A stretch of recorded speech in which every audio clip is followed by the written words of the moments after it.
Tak čemu sme sa venovali, tak samozrejme vznikol určitý problém, pretože sami vieme, že to obdobie bolo hodne hektické. Poprvé samozrejme problémy s tým, že to hralo národné mužstvo, to znamená vlastne hlavná plocha, ktorá vlastne je vyhrávaná, sa nedala využiť, čo týka tréningu.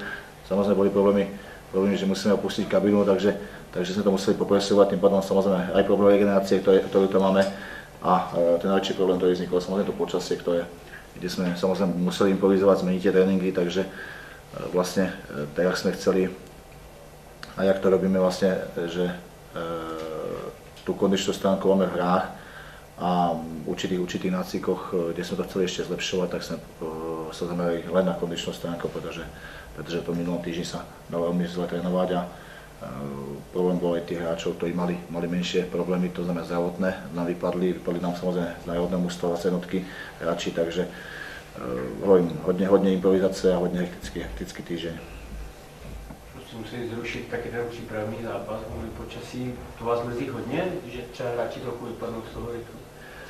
Tak musím povedať, že na konci nás to nemrzí, pretože ten stav bol taký, že nás bolo 12 a samozrejme že Aldu Škaleho by to bol dobrý zápas, pretože ten potreboval zápas hrať, ale ten zbytok, vlastne tu boli všetci hráči, ktorí vlastne hrali v základe, takže toho mali odohrať, takže si myslím, že tí hráči boli radi, že na konci sa ten zápas nehral, takže skrz ten rytmus sme to chceli, ale na konci to vyšlo, takže môže byť spokojný, pretože zase nás čaká to obdobie, kde vlastne máme tie anglické týždne už od teraz, takže tých zápasov je dosť.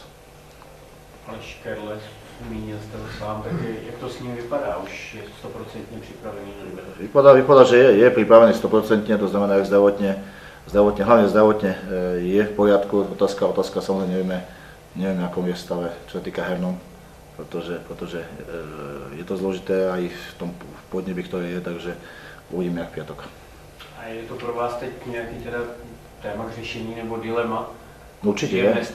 Tak určite je, pretože je zdravý, ale hovorím, chýba mu tá zápasová prax, chýba mu vôbec nenaskakoval vlastne, alebo nenaskočil ani do prípravného zápasu, čo je problematické, a hovorím, nás trénovalo 12, takže je to zložitejšie, aj v tých väčších hrách sme ho nedokázali vidieť, takže uvidíme, či tomu necháme ešte chvíľku pauzu, čo týka 100% bude nominovaný na zápas už, ale uvidíme, že jak sa rozhodnem potom na ten zápas.